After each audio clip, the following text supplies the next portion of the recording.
오늘 우리 본문은 굉장히 유명한 에벤에셀이라고 하는 이 하나님의 성품이 나타나는 이 단어가 있습니다.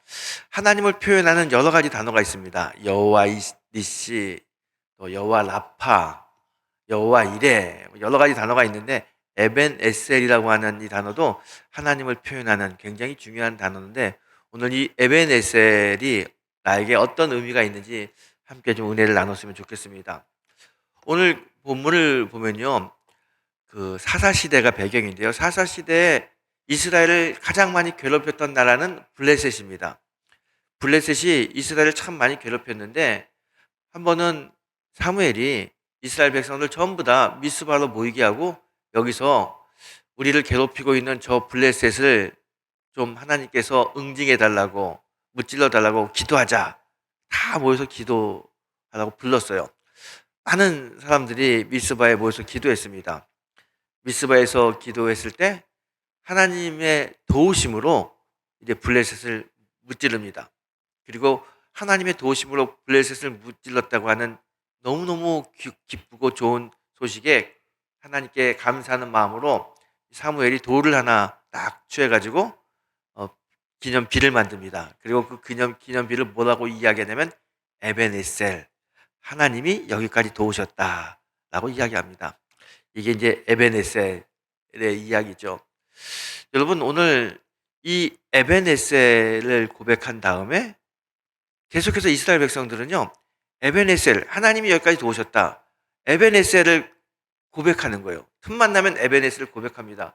그랬더니 어떤 일이 벌어지냐면, 하나님께서 놀라운 은혜를 주시는데, 더 이상 블레셋이 이스라엘을 침공하지 못하도록 하나님이 막아주시고, 또 블레셋에게 뺏겼던 땅을 다 돌려주시고, 또 다른 가나안 족속, 아모리 족속과 평화를 이루게 해주셨다. 그 내용이 오늘 본문의 내용입니다.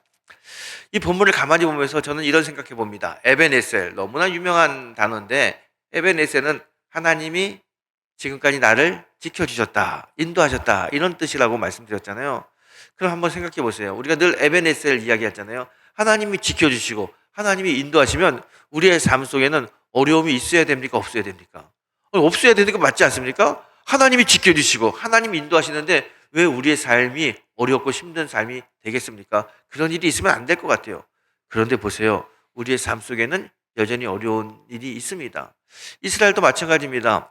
에벤에셀, 하나님이 지켜주셨다고 고백을 했지만 그동안 얼마나 많은 블레셋이 이스라엘을 침략하고 약탈하고 힘들게 했는지 몰라요. 그때마다 그럼 하나님은 안 지켜주셨나요? 왜 하나님은 지켜주신다고 하면서 그렇게 블레셋의 수많은 공격으로부터 이스라엘 백성들이 고난당하게 하셨을까? 그런데 그렇게 고난을 당하면서도 왜 오늘 사무엘과 이스라엘 백성들은 하나님이 지금까지 나를 인도하셨다, 우리를 인도하셨다, 에벤에셀이라고 이야기할까? 오늘 그 답을 좀 한번 찾아봤으면 좋겠습니다. 제가 오늘 아까 말씀드린 대로 오늘 이 본문의 배경은 사사시대입니다. 사사시대, 정말 이스라엘을 가장 힘들게 했던 가나안 족속 중에 하나는 이 블레셋 족속입니다. 이 블레셋은 틈만 나면 이스라엘을 침공해가지고 약탈하고 이스라엘을 힘들게 했어요. 사무엘상 4장에 보게 되면 이스라엘 백성들이 이 블레셋과 싸우기 위해서 이 에벤에셀이라는 곳에 진을 치고 싸움을 합니다. 그런데 싸움에서 져요. 무려 4,000명이나 되는 이스라엘 백성들이 죽게 됩니다. 이스라엘 지도자들이 모여가지고 우리가 전쟁에 나가서 왜 졌을까? 그 이유를 한번 연구해 봤어요. 가만히 패전의 원인을 찾아봤더니, 법궤를 들고 가지 않아서 우리가 졌다, 그렇게 결론을 내렸어요. 그래서 그 다음 전쟁에는 법궤를 들고 나가자.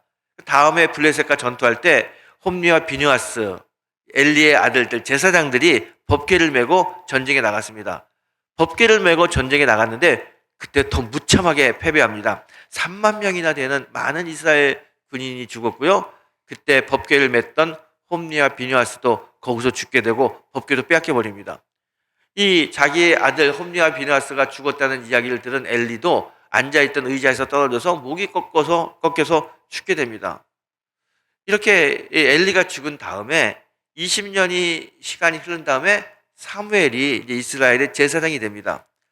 사무엘이 제사장이 돼서 지난 자신의 시간을 되돌아봤더니 20년의 시간을 봤더니 20년은 너무나 고통의 시간입니다. 20년 동안 계속해서 블레셋이 이스라엘을 공격해서 이스라엘을 너무 힘들게 했어요. 여전히 지금도 블레셋이 이스라엘 백성들을 힘들게 합니다. 사무엘이 제사장이 된 다음에 이 문제를 해결하지 않고는 이스라엘에 평화가 있을 수 없겠다. 이스라엘 사람들의 마음에 행복이 있을 수 없겠다 생각하는 거예요. 그리고 사무엘이 가만히 봅니다. 왜 이렇게 블레셋이 우리를 자꾸 쳐들어오고 우리는 쳐들어올 때마다 전쟁에 나가서 승리하지 못할까? 한 번도 블레셋과 싸워가지고 이기지 못했어요. 이게 왜 그럴까? 가만히 사무엘이 봤습니다. 그때 사무엘이 그 이유를 찾았어요. 그 이유는 뭐냐면 이스라엘 백성들이 하나님과 멀어졌기 때문이에요. 하나님을 섬기는 백성들인데 하나님과 멀어졌기 때문에 지금 이스라엘이 블레셋으로부터 계속 공격을 당하고 전쟁에 나가서 이기지도 못하는 겁니다. 그래서 사무엘은 우리가 블레셋의 어려움을 이기기 위해서는 하나님의 도우심이 필요한데 하나님의 도우심을 받기 위해서는 우리가 멀어졌던 하나님과의 관계를 다시 회복해야겠다 그 생각이 들어요. 그래서 이스라엘 백성들에게 선포합니다. 전부 다 미스바로 오십시오. 미스바로 와서 우리 기도하고 예배하자. 그래서 미스바에 이 사람들 다 모았는데 그때 블레셋이 이스라엘 백성들이 전부 다 미스바에 모여있다는 이야기를 듣는 거예요. 블레셋은 이참에 우리가 쳐들어가가지고 미스바에 있는 모든 이스라엘 백성들 다 무찔러버리자. 그리고 쳐들어오는 거예요. 블레셋이 쳐들어오니까요. 이 이스라엘 사람들이 얼마나 두려운지 모릅니다. 한 번 더 싸워서 이겨보지 못했는데 수많은 블레셋 군대들이 미스바를 쳐들어옵니다. 정말 절대절명의 위기의 순간입니다. 이제 우리가 여기서 다 끝났구나 걱정해요. 두려워요. 그런데 사무엘은 그 사람들에게 미스바에 모인 사람들에게 와서 예배합시다. 제사 지내자는 거예요. 그리고 젖 먹는 어린 양 하나를 잡아다가 제사 번제로 드립니다. 제사 드렸다는 이야기는 요즘 말로 예배했다는 거예요. 지금 적들이 막 쳐들어오는데 두려운데 무서운데 예배합시다 그래요. 근데 이스라엘 사람들이요 사무엘의 이야기를 듣고 예배를 합니다. 거기서 예배를 했더니 어떤 일이 벌어지냐면 글쎄 우레가 쳐가지고 블레셋 사람들이 전부 다 귀가 멍멍하고 어지러운 거예요. 이때를 틈타가지고 이스라엘 백성들이 다 내려가지고 블레셋 사람들 다 무찌릅니다. 한 번도 이겨보지 못했는데 예배를 드리고 나서 전쟁에 나갔더니 승리했어요. 너무 기뻐가지고 이건 우리가 싸운 게 아니라 하나님이 우리를 도와주셨기 때문에 우리가 이긴 거다. 하나님의 도우십니다. 그리고 돌을 하나 취해가지고 미스바와 센 사이에다가 탁 돌을 놓고 하나님이 우리를 여기까지 도와주셨다. 에벤에셀 그렇게 이야기합니다. 이 에벤에셀은 하나님이 도와주셨다는 거예요. 여러분 조금 전까지만 해도요 이 블레셋 군대가 이스라엘을 쳐들어올 때 이 미스바는요 죽음의 장소였고요 고통의 장소였습니다. 그런데 그 죽음의 장소가 승리의 장소가 됐고 하나님을 찬양하는 영광의 장소가 돼버린 거예요. 어떻게 이게 가능합니까? 하나님이 하셨죠. 하나님이 하셨습니다. 그런데 하나님이 하시기까지 어떤 일이 벌어졌냐? 다른 건 아니에요. 이스라엘 사람들이 한 거는요 단 하나, 사무엘과 함께 예배드린 겁니다.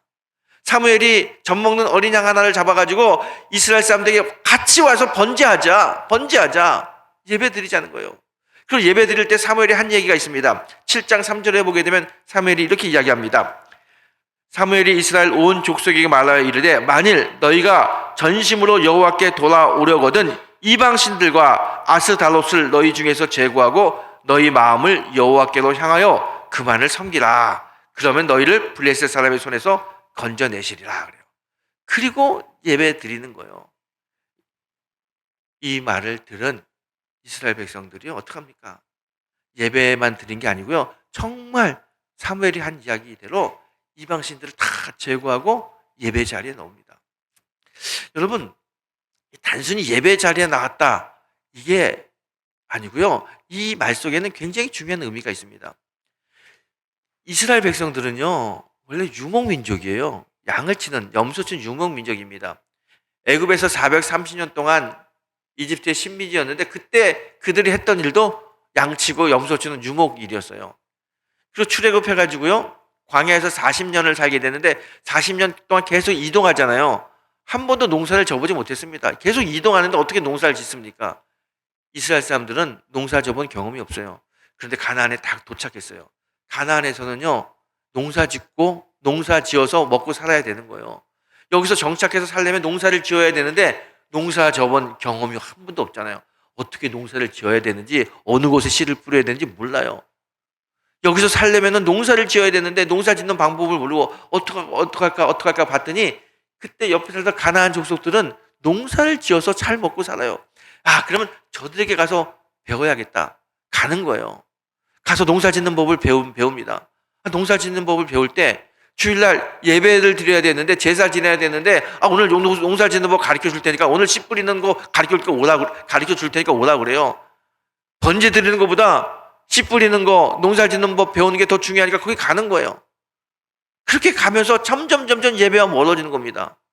그런데 농사 짓는 법을 배우면서 농사 짓는 법만 배우는 것이 아니라 가나안 족속들이 섬기던 신을 받아들여요. 바알신, 아스라신.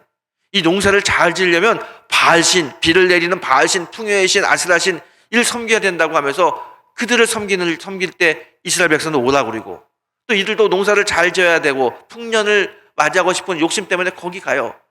거기 우상 숭배예요. 점점 하나님과 멀어지는 거예요. 뿐만 아니라 종교적인 걸 받아들이는 것뿐만 아니라 문화적인 것도 받아들이는 거예요. 가나안은요, 고대 중동 사회에서 가장 퇴폐한 사회가 가나안입니다. 이 바알신, 아스라신은요, 굉장히 퇴폐한 문화를 가지고 있어요. 종교적인 행위라는 것 자체를 가지고 얼마나 음란한 짓을 하는지 모릅니다. 그런 것들을 이스라엘 백성들이 다 받아들이는 거예요. 신나죠.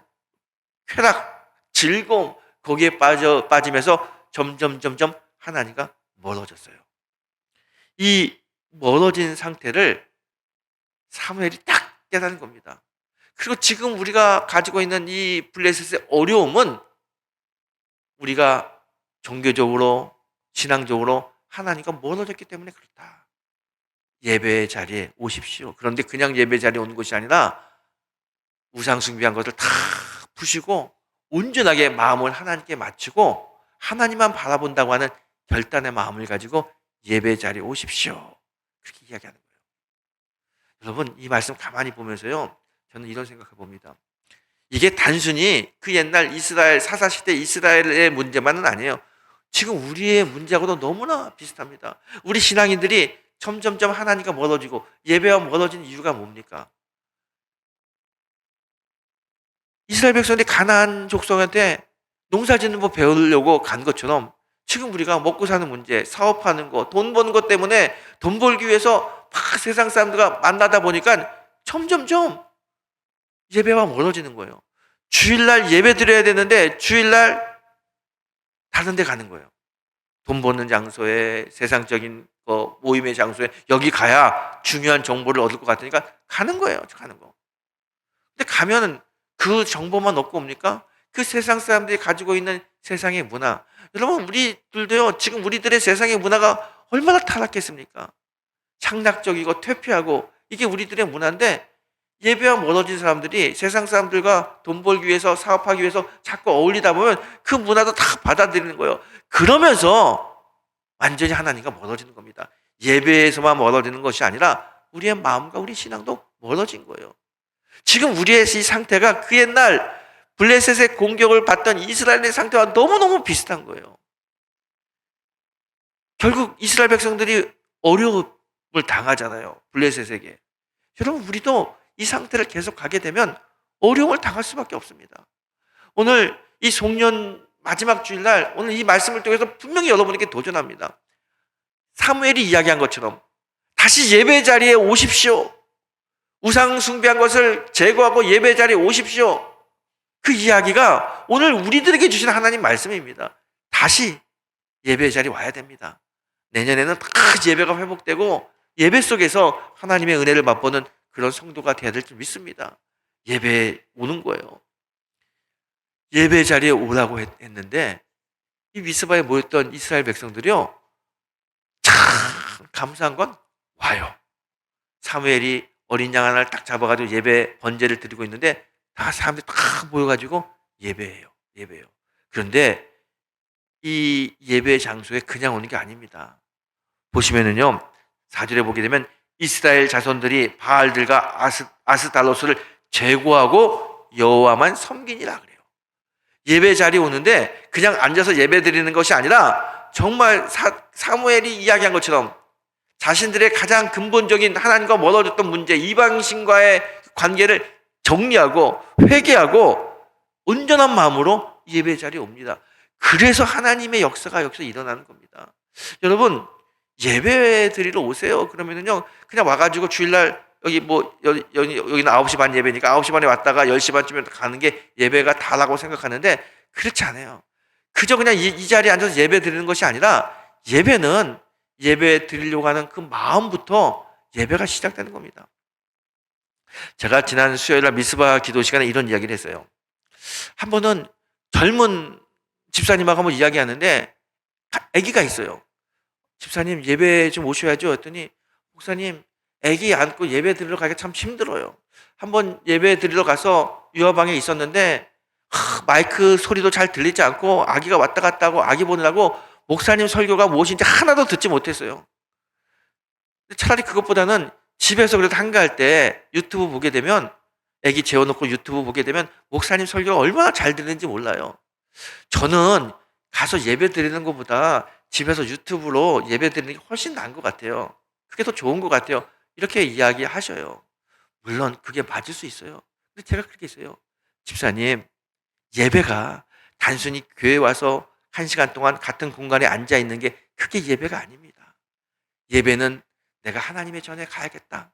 하나님 앞으로 나가야겠다. 그 생각을 하는 순간부터 힘들지만 어렵지만 아기 기저귀도 가방에 싸고 우유병도 챙기고 그 짐을 들고 비 올 때 아예 없고 차 타면서 그 힘든 순간에 어렵게 오는 게 그것도 바로 예배라는 거예요. 하나님께서는 그걸 너무 귀하게 여기십니다. 하나님께서 오늘 이스라엘 백성들이 사무엘이 예배 자리에 오십시오. 단순히 예배 자리에 앉은 걸 귀하게 여긴 게 아닙니다. 아스라신과 바알신 그 우상을 찍어버리고 그동안 퇴폐 문화 속에 살던 자신들의 모든 것들을 회개하면서 나온 그 마음, 그 행태를 귀하게 여기신 거예요. 예배는 그런 겁니다. 여러분 편하게 예배 드릴 수 있는 방법 많이 있죠. 그런데 그게 예배는 아니에요. 예배는 하나님 앞에 나오기 위해서 애쓰고 수고하고 노력하고 힘들게 나오는 거, 이게 모든 것이 다 예배입니다.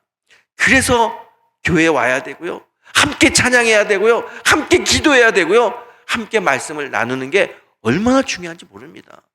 그 힘든 시간들이 다 예배고 하나님은 그 모든 과정들을 보시고 역사하시는 거예요.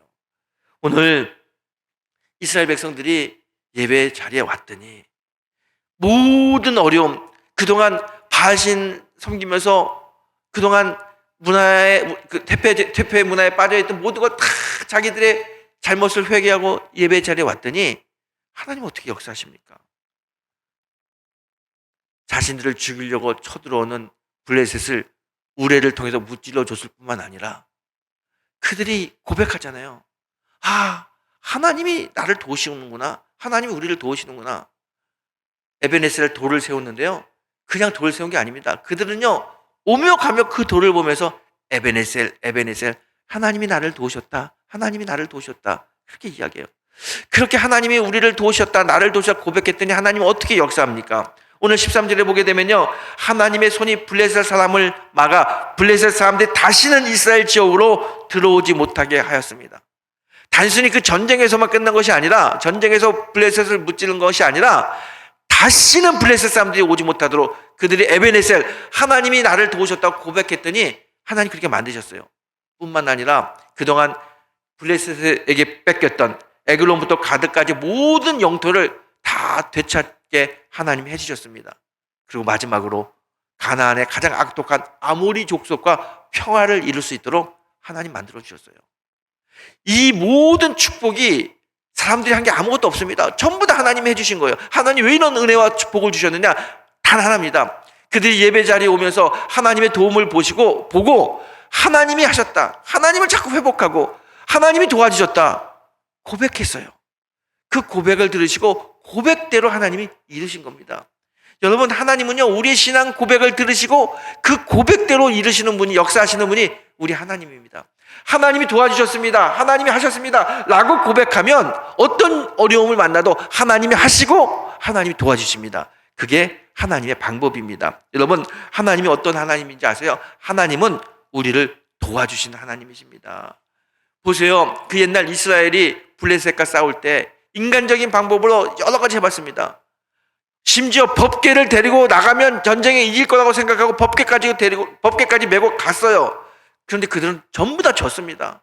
인간적인 방법으로 나가 싸울 때는 다 졌는데 모든 걸 하나님께 맡기고 예배를 회복하고 하나님이 하셨습니다라고 고백했더니 하나님이 전쟁에서 승리하게 했을 뿐만 아니라 그 이후의 모든 과정 속에서도 생각하지 못하는 것들로 이루게 해주시는 분이 하나님이에요.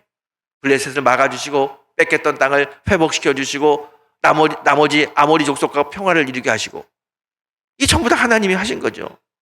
하나님은 이렇게 우리를 도와주시는 분입니다. 여러분, 하나님이 우리를 도와주시는 분이라는 것을 믿고요, 우리 신앙생활하면서 늘 에베네셀의 하나님을 고백하는 그런 성도가 되어야 될 줄 믿습니다. 여러분, 지난 1년 동안 얼마나 많은 시간 동안 에베네셀의 하나님을 고백하셨나요? 한번 가만히 생각해 보세요. 2023년이 다 지나가는데 많은 사건과 사고가 있지 않았겠습니까? 우리의 시간 속에. 그때마다 하나님이 나를 도와주셨어, 하나님이 하셨어 라고 고백하며 살았는지, 아니면 내가 열심을 내서 내가 머리를 잘 써가지고 어려움을 잘 이겨냈어 라고 생각하며 살았는지 잠깐 생각했으면 좋겠어요. 여러분, 내가 나의 노력으로 살았다고 생각하면 그건 자기의 기념비를 세우는 겁니다. 자기의 기념비를 세운 사람에게는 절대로 하나님의 은혜가 임하지 않습니다. 나를 내려놓고 하나님이 하셨습니다, 그 어려운 순간에 하나님께서 도와주셨습니다 라고 고백하면 그게 에베네셀의 기념비를 세우는 거예요. 그러면 그 문제를 해결할 뿐만 아니라 다음의 문제도 하나님이 도와주십니다. 왜요? 하나님은 우리를 도와주시는 분이기 때문에 그래요. 여러분, 우리 올 한 해를 정리하면서 에베네셀의 하나님이 도와주셨습니다 고백하면서 내년에도 이 고백을 계속해서 할 수 있는, 그래서 하나님께서 더 크게 우리에게 도움을 받는 그런 하나님과 우리와의 관계가 되시기를 주님의 이름으로 축복합니다. 여러분, 우리가 인생을 살면요, 하나님의 도우심이 필요해요. 정말 하나님의 도우심이 필요합니다. 그런데 하나님은 어떤 분이냐? 도와주시는 분이에요. 마가복음 9장에 보게 되면요, 이런 이야기가 나옵니다. 귀신 들린 아이를 데리고 아버지가 예수님을 찾아와요. 근데 예수님은 변화산에 기도하러 가셨기 때문에 예수님은 거기 안 계셔요. 나머지 제자들이 있었는데 제자들에게 자신의 귀신 들린 아이를 고쳐달라고 이야기합니다. 제자들이 고치지 못해요. 귀신을 내어쫓지 못합니다. 실망해서 아들의 손을 잡고 돌아가는데 예수님이 내려와요. 그때 아버지가 얼른 예수님께 달려와서 이야기합니다. 예수님, 제 아들이 귀신 들렸습니다. 귀신 들린 아들을 고치고 싶어서 예수님의 제자들에게 부탁했는데 예수님의 제자들은 내 아이의 귀신을 내어쫓지 못했습니다. 그런데 주님 할 수만 있거든 제 아이의 귀신을 내어쫓아 주시고 제 아이의 병을 고쳐주십시오. 그렇게 이야기해요. 그때 예수님 뭐라고 합니까? 아주 유명한 이야기래요. 할 수 있거든이 무슨 말이냐? 믿는 자에게는 능치 못한 일이 없느니라 그래요. 그랬더니 아버지가 말을 얼른 바꾸죠. 예수님 죄송합니다. 믿음 없는 저를 용서해 주십시오. 주님께서 우리 아이를 고쳐줄 줄 믿습니다. 그랬더니 예수님이 그 아이를 불러서 기도하고 귀신을 내어쫓고 고쳐주십니다. 여러분, 주님이 어떤 분이에요? 할 수 있거든이 무슨 말이냐? 믿는 자에게는 능치 못한 일이 없느니라. 우리 주님은 능치 못한 일이 없는 분이에요. 우리 주님은 능치 못한 일이 없는 분이 항상 나를 도와주기 위해서 내 옆에 서 계십니다. 여러분, 우리 하나님, 우리 예수님을 아셔야 돼요. 우리 하나님은 어떤 하나님이냐? 에베네셀의 하나님, 나를 도와주시는 하나님이에요.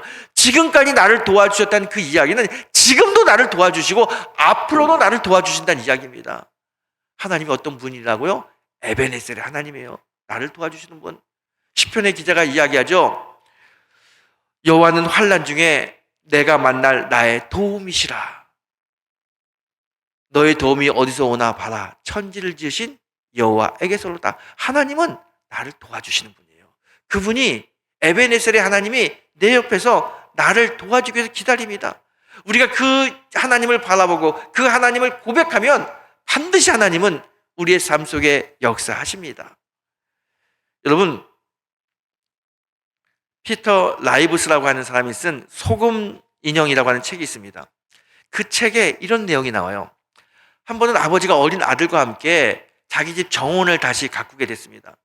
정원을 만들고 있는데 그 정원에 돌이 하나 있어요. 그래서 아들에게 이야기합니다. 야, 저 돌을 정원 밖으로 치워라. 이 어린 아들이 가가지고 그 돌을 드는데 돌이 무거워요. 낑낑대도 돌이 움직이지 않아요. 그래서 이야기합니다. 아빠, 이 돌이 움직이지 않아요. 내 힘으로 할 수가 없어요. 그때 아빠가 이야기합니다. 야, 머리를 써. 너 분명히 할 수 있어. 네가 할 수 있는 방법을 가만히 앉아서 연구한 다음에 그 방법을 사용해봐. 반드시 돌을 움직일 수 있어. 돌을 정원 밖으로 버릴 수 있어. 치울 수 있어. 그래요. 이 아들이 생각하는 거예요. 무슨 방법이 있을까? 나무를 가져다가 나무를 지렛대 담아서 지렛대 삼아가지고 돌을 움직여 보고요. 다른 여러 가지 방법을 가지고 해요. 그래 돌이 움직이지 않아요. 돌을 치울 수가 없어요. 몇 시간 동안 낑낑댔는데 돌을 치울 수 없어요. 그래서 아들이 이야기합니다. 아빠, 내가 아무리 생각하고 온갖 방법을 다 해봐도 이 돌을 내 힘으로 치울 수 없어요. 안 돼요, 아빠. 그랬더니 아빠가 이야기해요. 아니, 너 할 수 있어. 너는 가장 확실하고 가장 중요한 방법을 사용하지 않았어. 그때 아들이 눈이 동그래지는 거예요. 가장 확실하고 가장 중요한 방법이 뭐가 있을까? 내가 할 수 있는 방법은 다 써봤는데 아빠, 내가 할 수 있는 방법은 다 써봤어요. 내가 쓰지 않은 방법이 뭐가 있어요? 다시 물어봐요. 근데 아빠가 이야기해요. 나한테 부탁하지 않았잖아. 난 널 돕기 위해서 항상 옆에 서 있는데 너 나한테 부탁하지 않았잖아. 그때 아들이 깨닫고 아빠, 이 돌 치우는 거 좀 도와주세요.